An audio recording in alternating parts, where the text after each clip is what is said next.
네, 한번 따라해 보시겠습니까? 나는 죽고 예수님으로 사는 삶. 저는 우리 주볼 가족들이 복음을 제대로 이해하고 또 구원의 확신 속에서 신앙생활의 기쁨을 누리기를 간절히 원합니다. 지금 그래도 나름 우리 주볼교회 식구들이 복음에 대한 정확한 이해가 있고 또 구원의 확신 속에서 또 감사함으로 인생을 살아가시는 것 같아서 감사한 마음이 있습니다. 그런데 제 마음속에는 이것만으로 만족할 수 없는 또 다른 욕심이 조금 있어요. 그것은 뭐냐면 여러분들이 구원의 확신 가운데 살아가는 것 참 감사하지만 내가 구원받았다라는 이 확신의 이 수준에서 머물러 있지 않고 더 깊은 은혜의 세계로 나아가서 하나님이 우리에게 베풀어 주시는 더 깊은 영적인 은혜의 세계를 좀 체험하며 살았으면 좋겠다. 이런 소망이 있습니다. 더 깊은 은혜의 세계를 체험하는 데 있어서는 믿음의 원리가 필요해요. 오늘은 그 말씀을 좀 잠깐 나눠볼까 합니다. 여러분, 그 요한복음 2장에 보면 가나 혼인잔치, 아마 여러분이 이 사건을 아마 잘 아실 거라 생각이 되어집니다. 예수님이 가장 제일 먼저 기적을 일으키셨던 장면이죠. 바로 물이 포도주가 되는 기적의 사건이었습니다. 갈릴리 가나라는 지역에 혼인잔치가 있었어요. 하필 그때 포도주가 떨어지는 위기가 찾아오게 되죠. 그때 예수님의 어머니였던 마리아가 예수님께 부탁을 합니다. 그랬더니 예수님이 내 때가 아니나이다 이렇게 말씀을 하신 거예요. 그러나 이 마리아는 포기하지 않고 하인들을 시켜서 저분이 말씀하시는 그대로 무슨 말씀을 하시든지 그대로 하라 이런 말씀을 하신 거죠. 그 말에 하인들이 순종을 했죠. 그 순간 놀라운 기적이 일어났죠. 그런데 이 기적이 어떻게 일어났습니까? 하인들의 믿음이 이런 놀라운 기적을 경험하게 한 것입니다. 여러분은 예수님을 주님으로 인정하십니까? 지금 이 순간에 우리가 아멘으로 고백을 하시는데 여러분의 삶 속에서는 예수님을 주님이라고 고백하며 사십니까? 예상했던 대로 아멘이 조금 줄어드네요. 여러분, 예수님이 어디 계시죠? 내 마음속에 계십니다. 예수님을 믿는 모든 사람들 마음속에 함께 계시죠. 우리가 예수님을 마음속에 영접하게 되면 하나님의 자녀가 된다고 요한복음 1장 12절에서 말씀하셨는데 우리는 그렇게 예수님을 마음속에 영접하고 예수님이 내 마음속에 함께 하신다는 그런 믿음을 가지고 살아가요. 그런데 예수님이 내 마음속에 계시는 건 알겠는데 예수님을 내 마음속에 모셔놓고 과연 내가 진정으로 예수님을 나의 주님으로 그렇게 인정하고 살아왔는가 라는 것은 좀 확인해 봐야겠죠. 예수님이 시키는 대로 내가 과연 다 순종하며 살고 있는가? 이 말 속에는 또 다른 표현으로 말하면 이렇게 말씀할 수 있을 것 같아요. 내게 있는 모든 것을 다 주님의 것이라고 인정하고 사는가? 예수님을 믿는다고 하면서도 여전히 삶은 내 마음대로 사는 사람들이 사실 많습니다. 내가 하고 싶은 대로, 내가 옳다고 여기는 대로 살아가는 삶. 예수님을 믿는다고 하는 사람들이 그렇게 살아가는 사람들이 많다는 거지요. 저는 주님의 역사를 삶 속에서 경험하고 싶은데 왜 주님은 역사하시지 않을까? 그 이유를 사실 잘 몰랐어요. 예전에는 한동안 예수님이 내 삶 속에서 역사하시지 못하는 이유가 죄 때문인 줄 알았습니다. 죄의 문제가 있어서 예수님이 역사를 안 하시는구나 라고 생각했었죠. 그런데 특별히 죄의 문제가 없는데도 예수님이 역사하시지 않는 경우들도 많더라고요. 그렇게 주님을 위해서 봉사도 하고 또 헌신도 하고 기도도 열심히 하는데 주님이 내 삶 속에서 역사하시지 않는, 마치 잠잠하신 것처럼 여전히 내 삶 속에서는 갈등이 있고 문제가 찾아오는 그런 모습들을 봤던 거죠. 제가 나중에 알았습니다. 죄보다 더 심각한 것이 죽지 않은 우리들의 자아가 문제라는 것을. 여러분, 예수님을 믿는다면 내 모습 속에서 예수님의 모습이 좀 보여야 되지 않겠습니까? 온유하고 겸손하고 희생하시면서 사랑을 베풀어 주신 그 예수님의 모습이 예수님을 믿는 우리들의 모습 속에서 나타나야 하는데 말이죠. 정말 그렇게 살고 있는가라는 겁니다. 아내분들에게 한번 묻겠습니다. 아내분들 한번 생각해 보세요. 내 남편의 모습 속에서 예수님의 모습이 보이십니까? 예, 우리 강장로님은 다행이다, 우리 와이프는 집에 있는데 이렇게 생각하시는 것 같아요. 네.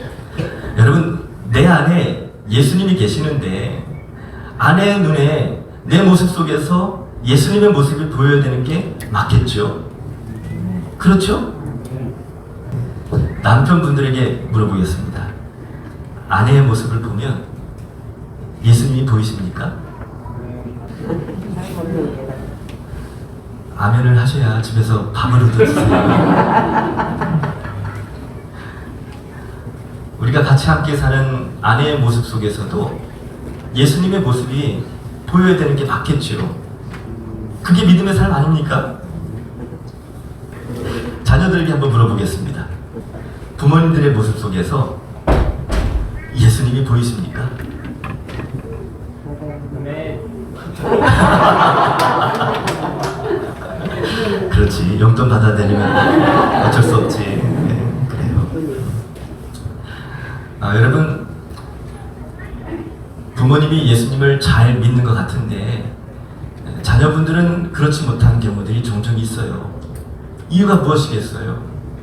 죄송한 말씀이지만 부모들의 믿음의 모습 속에 예수님의 모습을 나타내는 삶을 살지 못했기 때문 아니겠습니까? 사실 이 질문을 하고 있는 저도 부끄러운 모습이 참 많습니다. 그럼에도 불구하고 이런 질문을 던질 수밖에 없는 이유는 우리 모두가 복음 앞에서 더 깊은 영적인 세계로 한 걸음 더 나아가서 은혜를 누리기 위한 발판이 되기 위함입니다. 우리가 그렇게 살지 못했다 할지라도 지금부터라도 그렇게 은혜의 삶을 살 수 있으면 좋겠죠? 교회에서 교우들끼리 서로 주님의 모습을 보고 계십니까? 그래도 이건 좀 아멘이 많이 나오네요. 다행이에요. 자, 옆에 계신 분 한번 보세요. 자, 힐끗 보세요. 너무 오래 쳐다보면 시험이 되니까 힐끗 보세요. 자, 우리 예수님의 모습이 보이십니까? 우리 주보울교회는 그래도 사랑이 가득한 교회로 우리 서로가 함께 그렇게 느끼고 있잖아요.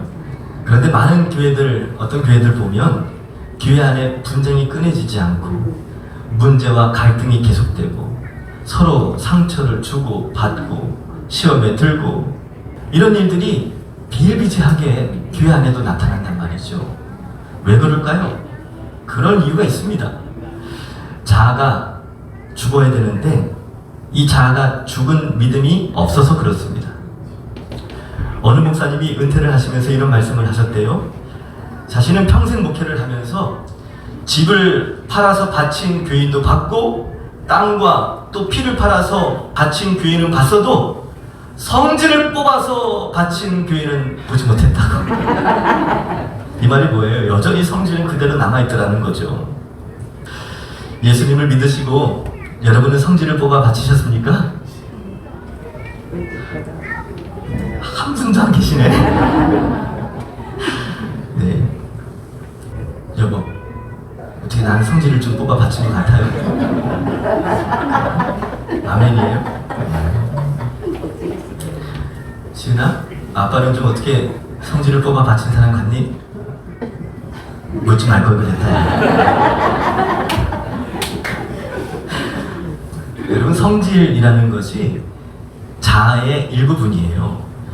교회 안에서 예수님을 잘 믿지만 그리고 또 봉사도 하지만 자아가 죽지 않은 상태에 있는 성도들이 참 많이 있습니다. 그런 사람들이 교회를 힘들게 하는 거죠. 여러분, 자아가 죽지 않은 것이 뭡니까? 이 사사기 21장 25절에 보면요, 이 사사시대를 설명할 때에 그때의 사람들이 뭐라고 되어 있죠? 각각 자기가 옳다고 생각되는 자기의 소견대로 살아가는 거지요. 바로 이 각자가 옳다고 생각하는 자기의 소견이 자아인 겁니다. 부부싸움을 할 때 왜 부부싸움을 하죠? 내 생각이 옳다고 생각을 하니까 부부싸움이 일어나는 거예요. 저희 가정에는 그런 갈등이 있을까요? 없을까요? 아니, 장로님 저를 이렇게 너무 잘 믿어주셔서 감사해요. 네. 저희는 그런 갈등 없어요 라고 말하고 싶은데 가끔 갈등이 찾아옵니다. 네. 그런데 꼬리를 내리죠. 보통 누가 꼬리를 내릴까요? 네, 상상에 맡기겠습니다. 꼬리를 내리는 순간 화목이 다시 찾아와요. 내가 내 주장을 계속해서 주장하게 되면 더 깊은 상처와 큰 싸움으로 벌어지게 되죠.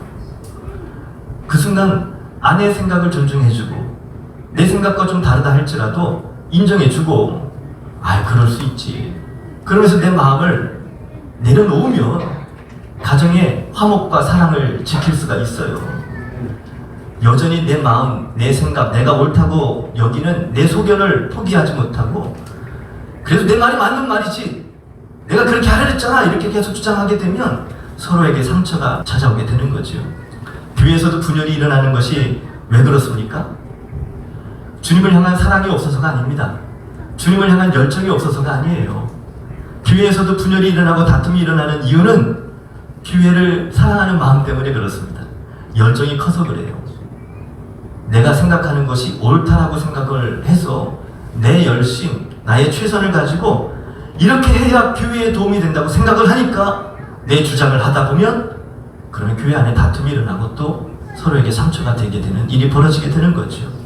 그런데 과연 그것이 옳은 것인가? 라는 것을 확인해 볼 수 있어야 돼요. 어떻게 확인해 볼 수 있겠습니까? 결과를 보면 알 수 있어요.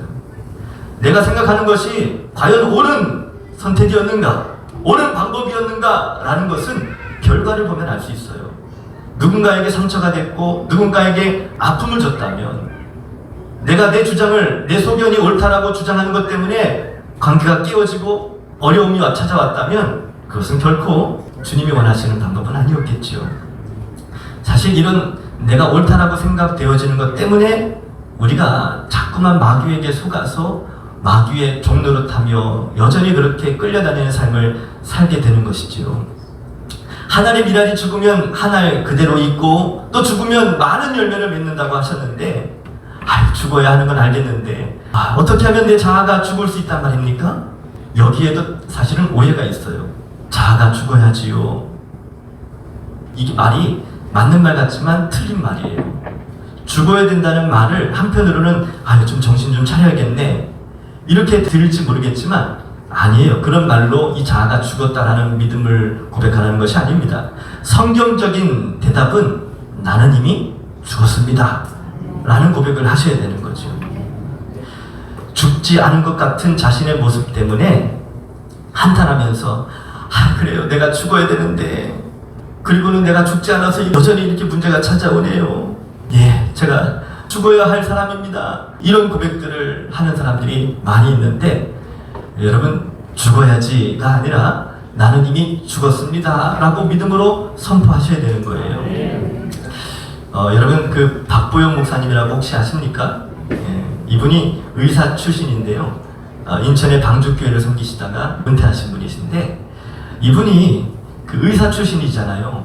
수술실에서 실습을 하는 시간에 이 수술을 할 때 사람의 몸을 잴 수 없기 때문에 보통 이제 연습할 때 의사를 지망하는 학생들이 연습할 때 개를 가지고 연습을 많이 한다 그래요. 마취를 시켜놓고 몸을 잘라서 그 안에 있는 장기들을 이렇게 다 끄집어내면서 또 이렇게 수술하는 연습들을 하게 되는 거죠. 그리고 이제 마지막에 이제 안락사를 시키는 그런 시간들을 갖는답니다. 그런데 이제 실습을 하다가 마지막에 안락사를 시켜야 될 사람이 그걸 깜빡한 거예요. 배는 다 열려져 있죠. 안락사를 시켜야 되는데 열려져 있는 상태에서 자, 다 끝났으니까 이제 갑시다 하고 정리하는데 이 개가 마취해서 깨가지고 하고 이제 일어난 거예요. 얼마나 고통스럽겠어요. 이를 드러내면서 이 개가 막 으르렁거리고 있는 거죠. 사람들이 막 난리가 났어요. 어떡하지? 하는데 막 개가 막 으르렁거리면서 여기저기 물려고 막 하다가 발버둥 치다가 그만 바닥에 떨어졌어요. 바닥도 온 바닥에 다 피투성이가 막 됐습니다. 난리도 이런 난리가 없어요. 이 개가 죽은 개입니까? 살아있는 개입니까? 거의 죽은 개죠. 이미 죽은 것과 다름없어요. 그런데 마취에서 깨어나 보니까 자기가 살아있는 것처럼 그 고통 속에서 죽은 것도 아니고 살아있는 것도 아니고 그토록 막 고통스럽게 으르렁거리면서 사람들을 물려고, 이 사람도 물려고 하고 저 사람도 물려고 하고 실습하는 그 개의 모습이 나중에 이 목사님이 이제 목사가 되어서 교회를 섬기는데 교회 안에도 이런 비슷한 사람들이 많더라는 거죠. 죽은 것도 아니고 그렇다고 죽지 않은 것도 아니고 거의 죽은 사람들이 여기저기 사람들을 물어대면서 상처도 주고 이런 사람들이 있더라는 거죠. 로마서 6장 3절 4절 우리가 함께 오늘 읽었던 말씀 가운데 여러분, 예수님과 함께 합하여 세례를 받은 우리들은 예수님과 함께 뭘 했다고요? 장사를 지냈대요. 여러분, 우리는 이미 예수님과 함께 죽은 사람들입니다. 아멘이십니까? 네. 세례를 받을 때 이미 우리는 다 죽은 사람들이에요. 아멘이십니까? 네. 그런데 많은 그리스도인들이 자기가 죽었다는 사실을 믿지 못하고 죽어야 되는 줄만 생각하는 거죠. 여러분, 우리가 죽었다라는 것을 보증으로 주님께서 우리에게 보내주신 선물이 있어요. 그것이 뭔지 아십니까? 그것이 바로 성령입니다. 성령을 받았으니까 우리가 하나님을 아버지라고 부를 수 있는 거고요. 우리가 오늘도 성령을 받았으니까 하나님을 예배하러 이렇게 하나님 절으로 나올 수 있었던 거지요. 왜 우리는 자아가 안 죽었다고 이렇게 생각을 할까요? 여전히 내 마음속에 혈기가 있으니까. 그래서 나는 여전히 안 죽었다라고 그렇게 생각이 되어지는 거죠. 내 마음속에는 여전히 욕심이 있고 또 정욕도 찾아오고 음란함도 있는 것 같고 나는 여전히 유혹도 잘 받고 난 여전히 안 죽었나 봐 이렇게 생각이 되어지는 거죠. 성경을 잘 몰라서 그렇습니다. 성경이 말하는 죽었다라는 이 자아는 육신적인 부분이 아닙니다. 육신의 종노릇하던 우리들의 옛사람이 죽은 것을 의미하는 거죠. 이 믿음이 있을 때 나는 죽고 예수님으로 사는 삶을 살 수 있게 되는 거죠. 우리 로마서 6장 6절 말씀을 같이 한번 읽어보실까요? 시작. 우리가 알거니와 우리의 옛사람이 예수와 함께 십자가에 못 박힌 것은 죄의 몸이 죽어 다시는 우리가 죄의 종노릇하지 아니하려 함이니. 여러분, 예수님을 믿지만 우리 마음속에는 끊임없는 욕망이 계속해서 찾아온다는 사실을 기억하십시오. 욕망이 찾아온다고 해서 나는 안 죽었나 봐 이렇게 생각하지 않으셨으면 좋겠어요. 마귀는 예수님 안에서 살아가는 우리들에게도 여전히 우리를 공격해 옵니다. 베드로전서 5장 8절에 보면 근신하라 깨어라 너희 대적 마귀가 우는 사자와 같이 두루다니며 삼킬 자를 찾는다 했어요. 예수님을 믿는 사람들에게 마귀는 끊임없이 계속해서 죄의 유혹으로 우리를 넘어뜨리려고 찾아온다는 거죠. 우리가 이렇게 죄의 종노릇하며 살던 마귀의 유혹 따라 살던 우리들의 옛사람의 모습 가운데 이미 죽었지만 그럼에도 불구하고 마귀는 여전히 우리에게 이런 죄의 유혹을 찾아온다는 사실을 잊지 마셔야 돼요. 그래야 이런 마귀의 유혹에서 더 이상 죄의 종노릇하며 살지 않을 수 있게 되는 거거든요. 여러분, 하나님이 우리에게 허락하신 이 십자가 복음은 나는 이제 죄사함을 받았어, 나는 하나님의 자녀야, 이 정도 수준에서 하나님이 우리에게 주신 복음이 아닙니다. 죄책감에서 벗어나게 하는 정도의 수준에서 우리에게 주신 복음이 아니라 여러분, 우리의 모든 옛 자아에서 벗어나서 우리가 이 십자가 복음을 완전하게 누릴 수 있는 더 깊은 은혜의 세계로 나아오도록 주님 우리에게 이 복음을 허락해 주신 거죠. 로마서 우리 6장 11절 말씀을 같이 한번 읽어보실까요? 시작. 이와 같이 너희는 너희 자신을 죄에 대하여는 죽은 자요 그리스도 예수 안에서 하나님께 대하여는 산 자로 여길지어다.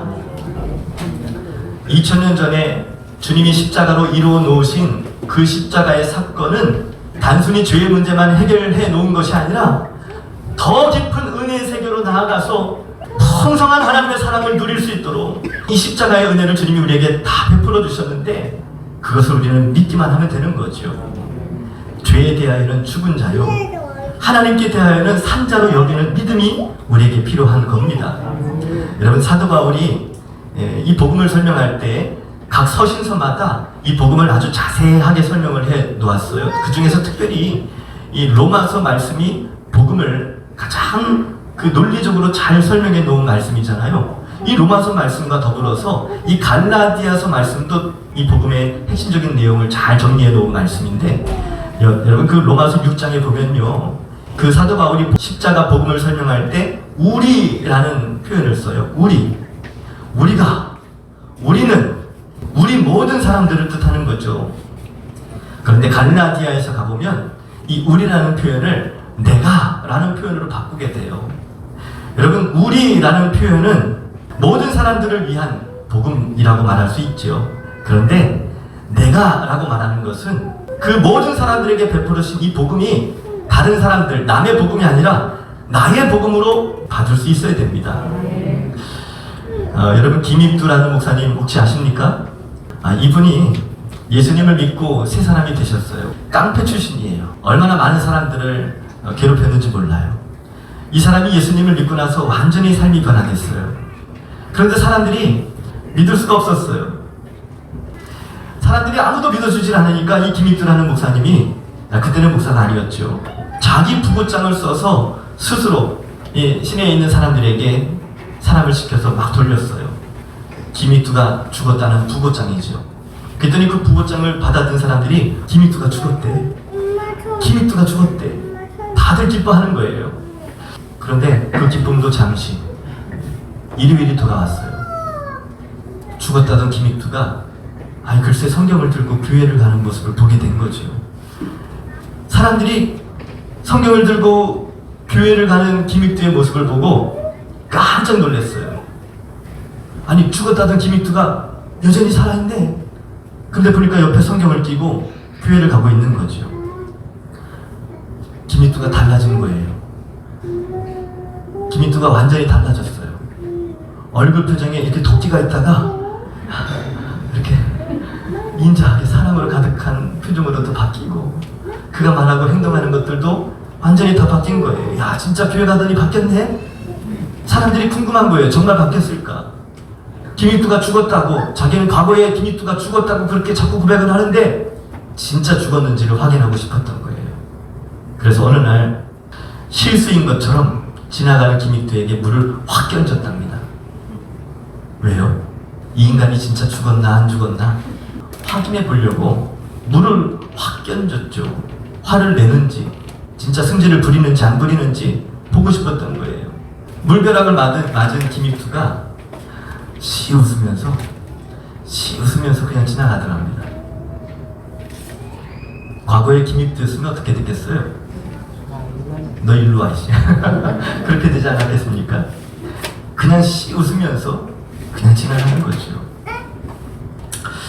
여러분, 저도 머리로는 이 갈라디아서 2장 20절 말씀, 사도 바울이 고백했던 나는 죽고 예수님으로 사는 이 믿음의 삶의 고백이 머리로는 저도 믿어졌었어요. 그래서 저는 이 말씀을 암송도 하고 가슴에 새기면서 살았거든요. 내가 그리스도와 함께 십자가에 못 박혔나니 그런즉 이제는 내가 사는 것이 아니요 오직 내 안에 그리스도께서 사시는 것이라. 이제 내가 육체 가운데 사는 것은 나를 사랑하사 나를 위하여 자기 자신을 버리신 하나님의 아들을 믿는 믿음 안에서 사는 것이라. 저는 이것이 마음으로 믿어지기까지가 참 어려웠습니다. 그렇지, 죽어야지, 맞아, 죽어야지. 저도 그렇게 생각했어요. 왜냐하면 여전히 저도 제 마음속에 혈기가 있었고 순간순간 찾아오는 죄의 유혹들이 있었고 제가 안 죽은 것처럼만 느껴지는 제 마음속에 이런 모습들이 또 발견되니까. 그런데 제가 2009년도에 십자가 복음에 대한 이 깊은 진리를 깨닫는 시간을 가졌어요. 십자가 복음 앞에 선 저의 모습이 충격적이었어요. 제가 십자가 앞에 서 보니까 저의 수치가 다 드러났어요. 제 안에 있는 모든 더러운 것들이 다 드러났어요. 유재홍이라는 인간이 얼마나 더럽고 추한 인간인지를 정확하게 볼 수 있었어요. 끔찍했습니다. 절망적이었어요. 2009년도 겨울이었습니다. 십자가 앞에 서는 은혜의 시간을 주님이 주셨어요. 그래서 저도 바울처럼 나는 죽고 내 안에 예수님 사십니다, 이 고백을 하게 하셨죠. 그리고 나서 그 이후로 단 한 번도 이 믿음이 흔들린 적이 없었어요. 여러분, 제 안에 유혹이 찾아오지 않았다는 것이 아닙니다. 저를 뒤흔들려고 하는 마귀의 공격은 여전히 있었죠. 그럼에도 불구하고 나는 죽었습니다. 이 믿음을 붙잡으니까 주님이 새 생명 가운데 살 수 있도록 저를 인도해 주시더라고요. 한동안 제가 나는 죽었고 예수님이 내 안에 사십니다. 이것을 흰 종이에다 빨간 글씨로 이렇게 진하게 프린트를 여러 장 해가지고 컴퓨터 모니터 앞에도 붙여놓고 그 자동차 백미러 위에도 붙여놓고 화장실에서 양치할 때 보려고 거기 거울에도 붙여놓고 여기저기 막 덕지덕지 막 붙여놓고 살았었거든요. 항상 계속해서 보려고. 그러면 꼭 확인해 보려고 하는 사람들이 있잖아요. 나는 죽었다고 하면 내가 죽었는지 안 죽었는지를 확인하려고 하는 사람은 멀리 있지 않습니다. 혹시 여러분 오늘 집에 가서 이 사람이 진짜 죽었나 안 죽었나 하고 이렇게 확인하려고 시도하지 마세요. 하지 마십시오. 이 십자가 복음은 다른 사람을 위해서 주신 것이 아니라 나를 위해 주신 거예요. 아빠가 죽었나 안 죽었나 확인하지 마라. 이 복음은 나를 위해서 주신 거야. 내가 죽으면 아빠가 달라 보이는 거야.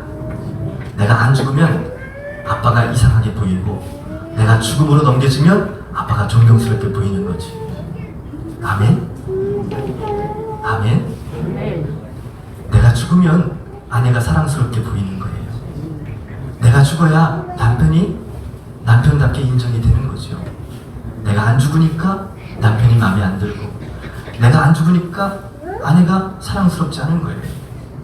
내가 죽어야 가정의 진정한 행복이 찾아오게 되는 거죠. 내가 정말 옛사람이 죽었다고 그렇게 믿는다면 사도 바울처럼 우리도 그렇게 고백할 수 있어야 됩니다.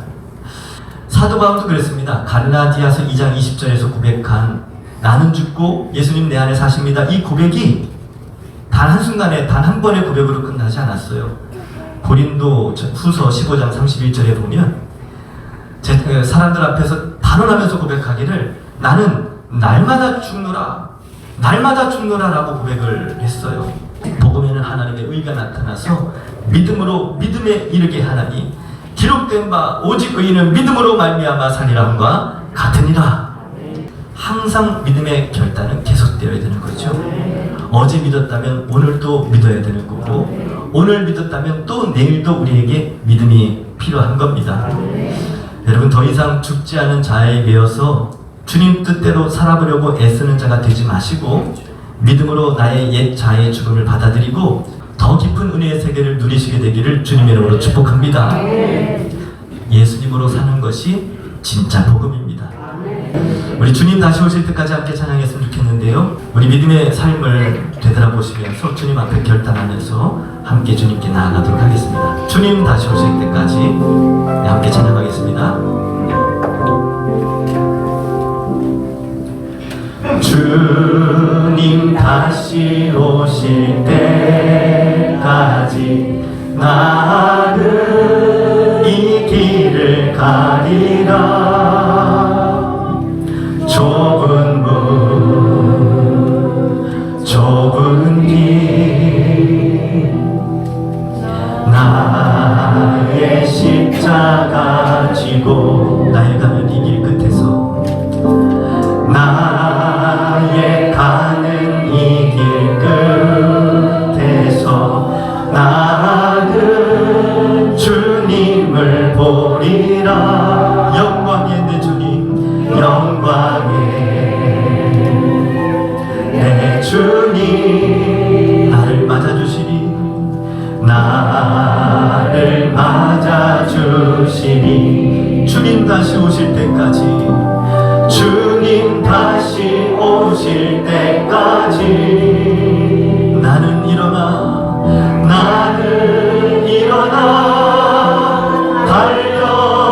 달려가리라. 주의 영광 온 땅 덮을 때 나는 일어나 노래하리. 나는 일어나 노래하리. 내 사모하는 주님, 내 사모하는 주님, 온 세상 도주시라. 내 사모하는 주님, 내 사모하는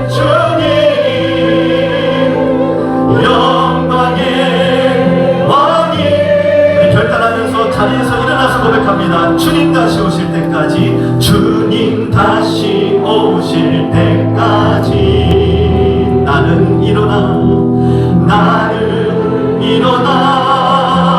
달려가리라. 주의 영광 온 땅 덮을 때 나는 일어나 노래하리. 나는 일어나 노래하리. 우리 두 손을 높이 들고 내 사모하는 주님, 온 세상 구주시라. 내 사모하는 주님, 내 사모하는 주님, 영광의 왕이시라. 내 사모하는 주님, 내 사모하는 주님, 온 세상 구주시라. 내 사모하는 주님, 내 사모하는 주님, 영광의 왕이시라. 우리 가슴에 두 손을 모아보겠습니다. 사랑하는 여러분, 주님이 오늘 다시 한번 우리를 십자가 앞으로 초대하고 계십니다.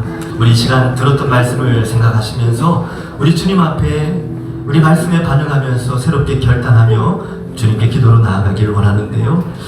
주님, 힘들더라도 어렵더라도 믿음으로 선포하며 옛 자아의 모습으로 사는 것이 아니라 나는 죽고 예수님으로 사는 인생을 살겠습니다. 우리 함께 이 마음 가지고 주님 앞에 통성으로 기도하겠습니다.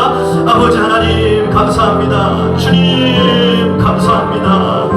주님 감사합니다. 예수님을 믿는 우리가, 예수님을 믿는다고 하는 우리가 과연 하나님, 내가 믿음의 모습 속에 나는 죽고 예수님이 내 안에 사시는 이 믿음의 여정, 아버지 이 믿음의 삶을 살아왔는지를 다시 한번 말씀을 통해 돌아보게 하시며 감사합니다. 주님, 예수님을 내 마음속에 모시고 사는 내 믿음의 여정 속에 온전히 순종하지 못하고 주님이 원하시는 것을 행하지 못했던 어리석음을 주여 불쌍히 여겨주시고, 나는 죽고 예수님이 내 안에 사시는 이 믿음의 여정 속에 내 모든 삶 속에 오직 주님의 영광만이 나타나도록, 주님이 뜻하시는 일들의 순종함으로 주님의 사랑과 형상이 나타나도록 주여 인도해 주시기를 원합니다. 그리하여 하나님, 내 삶 속에 그저 예수님을 믿고 내가 구원받았다는 확신 가운데만 머무는 것이 아니라 더 깊은 은혜의 세계로 나아가서 하나님께서 내게 베푸시는 아버지 하나님 더 깊은 영적인 은혜의 세계를 누리며 살아갈 수 있는 우리 모든 주보의 가족들 되게 하여 주옵소서. 인간적인 모든 생각과 마음들을 다 내려놓게 하시고 온유하고 겸손한 주님의 마음, 주님의 모습을 본받아 희생하며 사랑하며 섬기며 아버지 나를 통해 주님의 사랑이 흘러가도록 주님 역사하여 주옵소서. 이제는 우리 주 예수 그리스도의 은혜와 하나님 아버지의 크신 사랑하심과 성령님의 동행하심의 은총이 나는 죽고 예수님으로 사는 인생으로 새롭게 결단하며 나아가는 우리 모든 무리 위에 이제로부터 영원토록 함께 하옵시기를 간절히 축원하옵나이다. 아멘.